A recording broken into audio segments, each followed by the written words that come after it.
Yo les haters et les hateuses, aujourd'hui on se retrouve pour faire la review de WrestlePalooza, un show qui s'est tenu à la nuit du samedi 20 septembre au dimanche 21 septembre 2025. Donc voilà, un show qui s'est tenu à Indianapolis, aux États-Unis. Donc c'était vraiment de la balle, de la frappe, avec 5 matchs, encore un régime collectif que Triple H nous a fait digérer et manger. Donc voilà, c'était un peu cool. Donc on va commencer tout de suite avec la review. Donc on commence ce show avec l'opener, à savoir John Cena, le gentil, hein, après Clash in Paris, hein, il s'est fait acclamer et tout, il a dit au revoir à Lyon, au revoir. C'était marqué en français, en fait il a rien dit, il a laissé les fans chanter, bon c'est pas grave, contre The Beast, Brock Lesnar, hein, qui est revenu quelques semaines après, Clash in Paris lors d'un SmackDown. Pour faire coucou, je suis là, je t'ai pas oublié, hein, Nicaldus, hein, il t'avait prévenu, Cena. Donc John Cena fait son entrée dans l'arène, hein, Indianapolis, hein, forcément, vêtu de jaune avec des gosses. Ouh, l'entrée de John Cena, ça pète le feu, il a ramené les enfants, c'est vraiment très gentil à lui, hein, vu qu'il fait les assos sur Make-A-Wish, avec Make-A-Wish. Voilà, c'était pas trop des enfants en difficulté, mais voilà, mais c'est juste pour dire que voilà, John Cena, il a la part de l'enfance, voilà, voilà. Donc les enfants étaient vêtus de jaune aussi, ils ont fait l'entrée et tout. Cena a dit Let's go to work. Il a laissé les enfants, voilà, avoir leur quart d'heure de scène. Et après, il monte sur le ring, il célèbre avec la fouet là, boom, the Beast, Brock Lesnar fait son entrée, The Beast. Il vient aussi, sauf que lui il est un peu énervé, voilà et tout. Alicia Tyler, elle dit qui va s'affronter, et puis la Polyman, ou l'annonceur, voilà, de John Cena, présente John Cena, voilà, The 17, the real champion, et après, boum, Paul Heyman, bah oui, il est revenu, la civière là, Roman Reigns, là, oui, c'est lui qui est sur la civière, c'est pas Polyman, et voilà, il lui a fait croque-mort. Pour les chaussures, il lui a rendu, il y a peu le chaud la fala, hein, Bronson Reed, on en reparlera, mais voilà. Montenegro est présent, mais voilà. Polyman qui annonce Brock Lesnar, hein, de Beast machin comme il faisait avant, mais qu'est-ce qu'il va penser ces Rollins de ça? Ah! Oh, petite collision avec Polyman, hein, le téléphone, avec Jey Uso, c'est téléphone, si vous regardez Raw ou SmackDown, ça communique très très bien par téléphone, hein, non je rigole.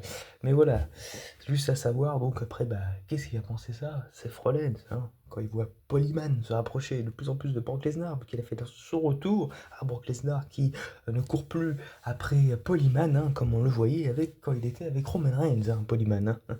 Le traite, le salaud. Donc voilà, le tour de jaquette, la chemise, tomber la chemise, Zedda. Voilà, on est tous là. Passons au match. John Cena, qui s'est revu, je pense, quand il a vu Polyman à des années et des années, lorsqu'il a affronté The Beast.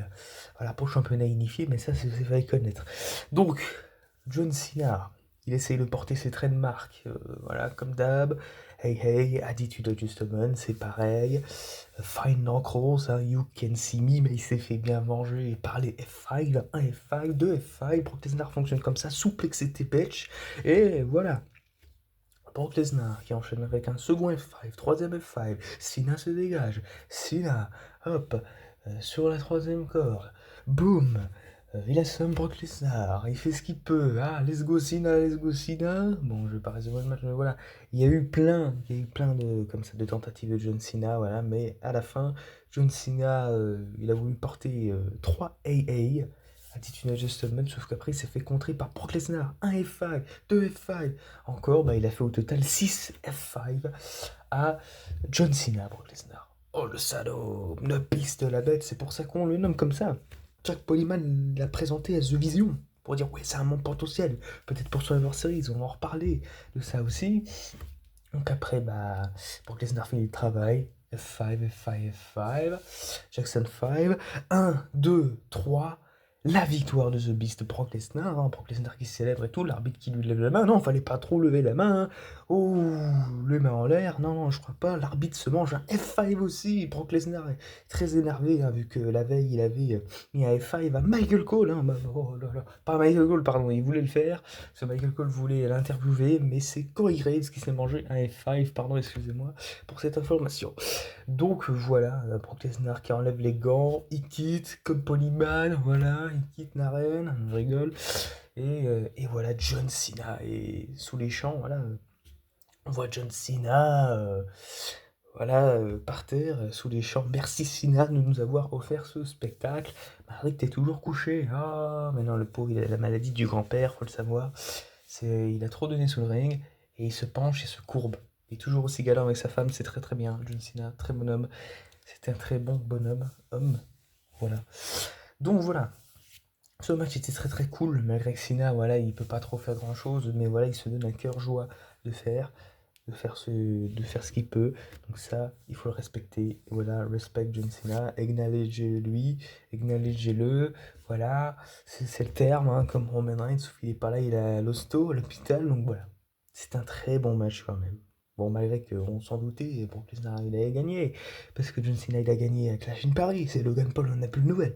Donc voilà, on passe au second match. Donc après on enchaîne avec le deuxième match de cette soirée incroyable avec les Usos qui se sont réunis avec Jimmy Big Jim, Jimmy Uso et Jay Uso. Yeah, ils ont pu hitter lors de leur entrée, c'est très cool. Contre The Vision, les deux Bronson Reed et Bron Breakker. Donc voilà, les deux Braun, excusez-moi, voilà. Pas Braun Strowman, oula, qu'est-ce qu'il fait là? Non, venons, peu de nouvelles de lui, donc pas accompagné de Paul Heyman et son phone là. Appelle les téléphones. Donc voilà. Bientôt il sera perquisité, hein, comme dans les lycées et les écoles, hein, Polyman, on n'a pas le droit au téléphone. Hein. Oh. Donc voilà. Polyman, il a le droit à tout. Tomber la chemise. Donc voilà. Le match commence. Bon, on n'avait pas d'arbitre. Et j'ai oublié le fait là. Il n'y avait pas d'arbitre vu qu'il s'est fait. Il s'est mangé à F5. Donc, LA Knight, à la surprise générale, c'est Adam Pearce qui t'a dit, LA Knight, il remplacera l'arbitre. Donc, vous voyez LA Knight, Jey Uso, la petite tension. Est-ce que Jey Uso va être heal? Non, pas du tout. Il est resté face pendant le combat. Donc, les deux équipes font leur trademark. Spear off de Braun Breaker. Uso Splash des deux frères Uso. Super kick aussi à la volée, hein, pas de tsunami à l'horizon pour Bronson Reed. Et un coup, bah, LA Knight, c'est les deux hommes légaux, c'était Bronson Reed et Jimmy Uso. Bronson Reed, qu'est-ce qu'il va chercher en dessous de la chaise? Qu'est-ce qu'il fait le salaud? Qu'est-ce qu'il fait? Polyman, il dit rien, mais non, bah oui, parce que c'est son clan. Il prend une chaise. LA Knight, il se dit, ouh, c'est tendu et tout. Si ça aurait été un vrai arbitre, il aurait pas passé ça, hein, pas laissé passer ça, bah non. Et après, Jimmy Uso, il fait un super kick, attention, pour récupérer la chaise. Et après, il le regarde, hein, Jimmy Uso, est-ce que je peux? Et les Knight, tu lui as fait un signe de la main. Bon, vas-y, fais-toi plaisir. Moi aussi, je les aime pas. Coup de chaise. Et après, c'est de là que ça a entraîné des tables, des chaises. Pas les échelles, hein, on n'y est pas jusque-là. Et à la fin, on a Braun Breaker qui fait un double sbire au Uso. Oh non! Et les Knight, voilà, à savoir, il a aidé Jey Uso parce que Jey Uso s'est blessé. Il a voulu mettre un coup de chaise à Bronson Reed, je crois, ou à Braun Breaker, sauf que ça retombait sur sa tête et il a saigné. Ah, le pauvre Jey Uso, ah là là, il a pas de chance depuis qu'il se met en short. Non, non, non, faut changer de Jey Uso, comme ça portera moins chance, un peu plus de chance, pardon. Voilà, excusez-moi. Donc voilà, ça portera plus de chance s'il met des ballons. Et pas les ballons. Oh. Donc voilà, vous avez compris. Et juste après ça, bah, le double sbire là, et puis tsunami de Bronson Reed pour la victoire. Et les Knights, il était un peu dégoûté de les annoncer victorieux. C'est vrai, peut-être Polyman il l'a fait, vu que SmackDown il l'a fait aussi. Il n'est pas les Usos en caméra, mais voilà. Donc c'était un très bon match malgré que les Usos n'ont pas gagné. Et c'est LA Knight qui a aidé Jey Uso à se mettre par terre. Il a dit Braun Breaker il va te faire un sbire. Et il lui a dit à Braun Breaker et sbire. Après le double sbire, après le tsunami. Et après bah, ils ont gagné. Donc voilà, ça aurait été même une victoire de Jey Uso, mais c'est pour préparer la grosse victoire à Survivor Series. Hein. Qui va être avec qui? Quelle alliance sera avec quelle alliance? On verra. Mais je crois que ce sera Mickey Non, Milky Shoki. Ouais, je crois que c'est ça. Non, je rigole, hein, c'est Kingdom Maxi. Oh, on peut bien rigoler, non? Donc voilà, on passe au troisième match. Donc on passe au troisième match, c'est un match de championnat hein, pour le World Heavyweight Champion féminin. Hein. Le titre vacant de Naomi, pardon, c'est le prénom français, voilà. Naomi qui était enceinte, qui est enceinte encore, la gourde, oui. Donc de Big Jim, hein, félicitations Big Jim, il a bien travaillé. Et c'est un match pour couronner la nouvelle championne vu que Naomi est absente, vu qu'elle est enceinte. Voilà. Et donc on a d'un côté Stephanie Wacker qui avait gagné la bataille royale d'évolution contre Io Sky, voilà, qui a été repéré par Adam Pearce. Adam P.P. Pierce. Donc, le match s'est bien passé et tout. Io Sky a fait des moonsaults et tout, mais on va y venir plus vers la fin avec Stephanie Wacker qui a voulu faire sa prise fétiche, hein, je sais pas comment elle s'appelle, mais un coup de boule, on peut appeler ça un coup de boule, comme on peut dire, dans les histoires de France.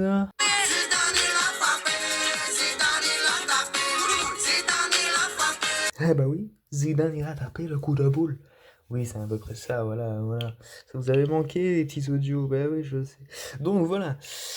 Euh, le coup de boule, hein, bah oui, c'est les fesses, mais coup de boule, la tête, les fesses. Bon, t'as compris la référence. De Zizou, Zizou, Zizou. Donc Zizou. Donc, juste après, bah, elle enchaîne avec Stéphanie Wacker, elle enchaîne avec un espèce de ball saut. Bah, avant Yoska, elle a fait un ball saut esquive, et après, bah, elle a refait un ball saut, coup de boule, ball saut, pour la victoire de Stéphanie Wacker, qui est notre nouvelle championne World Heavyweight féminin. C'est très très cool, un changement, voilà, parce que Yoska, on l'avait déjà eu, et voilà, elle méritait, elle l'attendait là pour Clash in Paris, mais vu que Naomi est enceinte, et bah, elle n'a pas pu faire comme elle veut, donc fallait attendre un petit peu, et voilà, ça paye. L'attente, l'attente se paye. Et ouais, l'attente Quechua se paye, non je rigole, mais l'attente à attendre, ça se paye. Voilà. Pour le camping, c'est pratique l'attente Quechua, mais voilà, c'est ça. Donc, c'était un très très bon match. Et dans l'ensemble, voilà, c'est un très bon match. Et on va passer tout de suite au quatrième match. Donc, le quatrième match, c'est bien CM Punk, hein, couple contre couple. CM Punk et AJ Lee, bah oui, qui est venu. Parce que suite à ce qui s'est passé à Clash in Paris, hein, Becky Lynch qui a fait le couscous merguez sur CM Punk, hein, on n'a pas trop aimé, et Jelly, hein, compagne de CM Punk, non, on touche pas à Bobo. Donc, touche pas aux boules de Fort Boyard, non. Donc voilà, il est en rénovation en plus. C'est bien. Juste après, nous avons de l'autre côté Becky Lynch et Seth Rollins, où je disais en fait, elle est revenue parce que par rapport à Clash in Paris, c'est aussi par rapport à l'épisode de Raw, parce que quand elle a claqué CM Punk, eh ben, elle a pas aimé. Et j'ai dit, elle a pas aimé quand Becky Lynch elle a claqué CM Punk, ben, elle a claqué son mari à Becky Lynch, à savoir Seth Freakin' Rollins, le champion World Heavyweight, et c'est pour ça que ça donnait ce combat-là à WrestlePalooza entre bah, CM Punk et AJ Lee, le couple, contre l'autre couple dans la vraie vie aussi, de Seth Rollins et Becky Lynch. Donc ce match, voilà, c'est un mixed tag team match, sauf que bah il n'y a pas eu de règles de tag, hein, ce qui paraît, hein, il y a eu des pédigris, voilà, des deux côtés. Mais à savoir, vers le milieu du match, AJ Lee a fait une soumission à Becky Lynch, CM Punk aussi a fait une soumission à Seth Freakin' Rollins, ils se sont dégagés, Seth Rollins a repris l'avantage, il a essayé d'enlever AJ Lee de sa femme Becky Lynch, mais après c'est lui-même qui s'est fait piéger avec AJ Lee qui lui a porté sa propre soumission qu'elle avait portée à Becky Lynch. Après, ça faisait une chaîne sans fin, voilà, tape des commentateurs. Becky Lynch a envoyé Jelly sur CM Punk qui avait sur ses épaules ses fric et drôlesse, la table a cassé, mais à la fin, qui a gagné? CM Punk et AJ Lee, je pense avec un go to sleep, et puis la prise de finition de AJ Lee sur Becky Lynch pour la victoire. Ça fait très plaisir pour CM Punk et AJ Lee, et peut-être pourquoi pas viser le titre World Heavyweight pour CM Punk dans les mois à venir. Pas grand jour parce qu'on en reparlera. et peut-être viser sur le titre de Becky Lynch pour AJ Lee, ce qui serait plus probable. Donc voilà, c'est un très bon match dans l'ensemble, j'ai bien aimé, j'ai bien kiffé, comme je l'ai dit. Donc voilà, on passe tout de suite au main event. C'est mieux que je fais ça. Donc, nous avons mon Amérique, à moi, qui était blessé. Voilà, le champion indisputé qui était blessé par rapport à Drew McIntyre, le casseur de pare-brise, Carglass remplace, McIntyre remet. Donc, là, il a pas remis en place, il lui a fait un Claymore à Cody Rhodes hein, à travers la table des commentateurs, hein, sur le bas côté là, en bas là. Donc voilà, il s'était absenté et il voulait refaire pareil à Randy Orton de la semaine dernière. Et boum, mon Américain, moi, il est revenu, il a dit Hey brother! Non, non, non, non, non, non, ne me faites pas la vanne là avec Hulk Hogan qui repose en paix. Ou la chanson Hey brother! Hey sister! Donc voilà. Enfin bref, donc Cody Rhodes a dit on se voit à WrestlePalooza mon gars. Ouh, Drew McIntyre était content, il a signé le contrat, Glasgow Kiss, je te fais un bisou. Et ouais, il lui a fait une Carlos, hein, Drew McIntyre. C'est rigolo, hein. Donc voilà. Un Michael Youn, ça aussi c'était un même très bien. Donc, Drew McIntyre, on y va au match, voilà, il avait fait un Glasgow Kiss, big bisou. Et Cody Rhodes, là, on revient au match, là, hop, on sort les apartés. Voilà, on est dans le match. Cody Rhodes qui fait son entrée, mon américain, moi, le champion indisputé. Contre Drew McIntyre, le Scottish Warrior, hein, le casseur de pare-brise, un Carglass remplace, McIntyre remet. Voilà. Le match commence, hein, Cody Rhodes, Drew McIntyre, on attendait cet affrontement depuis très très longtemps, et là, on le fait, c'est très très bien. Très très cool en main event. Merci Nick Aldis et Adam Pearce, et surtout Triple H pour le régime collectif. Donc, les amis, nous avons Cody Rhodes qui nous fait ses trademarks, hein, hop, je te fais un petit coup sans dessus, sans dessous, après ton McIntyre, Glasgow Kiss, le Big Bisou, et après Future Shock Dignity, après on a un Claymore qui vient, Cody se dégage, après qu'est-ce qu'on a eu? On a eu Drew McIntyre qui voulait refaire ce qu'il a fait à Cody Rhodes à SmackDown. À savoir mettre un Claymore avec la table des commentateurs. Donc l'arbitre il a dit non. Et après dans McIntyre il a hésité. Boum, il a voulu faire, mais Cody Rhodes a esquivé. Et c'est lui qui s'est mangé la table des commentateurs. Le pied il fait mal. Ah!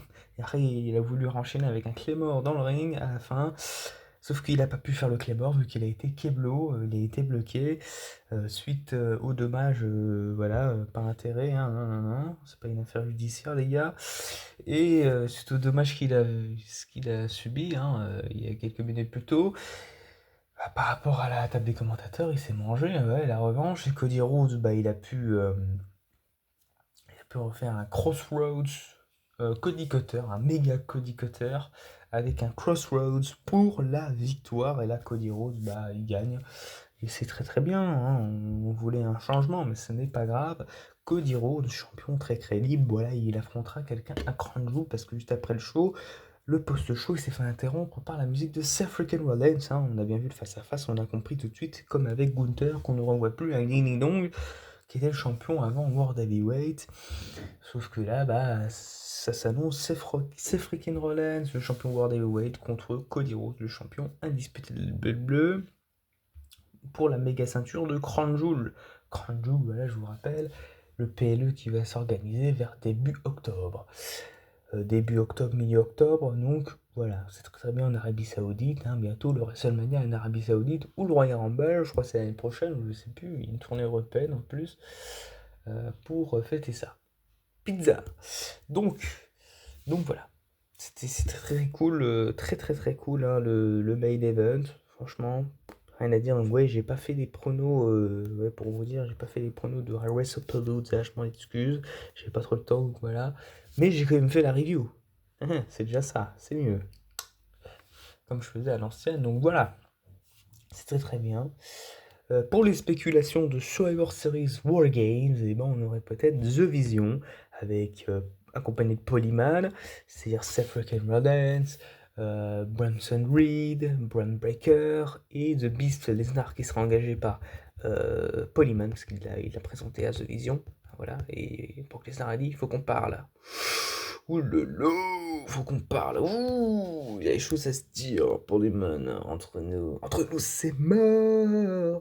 Entre nous, c'est muerte. Entre nous, c'est muerte. Donc voilà. C'était avec Roman Reigns, c'était avec Jey Uso. Jey Uso, il passe le fun. Voilà, on sait pas. Jey Uso n'est pas heel. Il veut refaire un match avec son frère, mais il va devenir heel plus tard, je pense. Après, on a de l'autre côté de l'équipe, on a The OTC Roman Reigns, OTC 1 Roman Reigns, Tribal Chief, hein, The Original Tribal Chief, avec Big Jim, Jimmy Uso, Jey Uso, peut-être Sami Zayn, je sais pas, John Cena, il y a beaucoup de rumeurs qui disent John Cena vu qu'il y a Brock Lesnar de l'autre côté. Et après, il va peut-être Sami Zayn, hein, ou quelqu'un d'autre, hein, cherchez-moi, peut-être CM Punk. On ne sait pas. On ne sait pas qui ça pourrait être. Après à voir. Donc voilà, c'est la fin de cette review de WrestlePalooza. J'espère que ça vous a plu. J'espère que vous avez passé un bon moment en ma compagnie. Et moi, je vais vous dire à la prochaine. Soit pour les pronostics de Crown Jewel ou soit pour la review. Je dis pas que je ferai obligatoirement les pronos de Crown Jewel. Mais si j'ai le temps, je les ferai avec grand plaisir. Pour vous, pour moi. Et autrement, on se revoit pour la review de Crown Jewel. D'ici là, portez-vous bien. Et puis sur ce, yeet.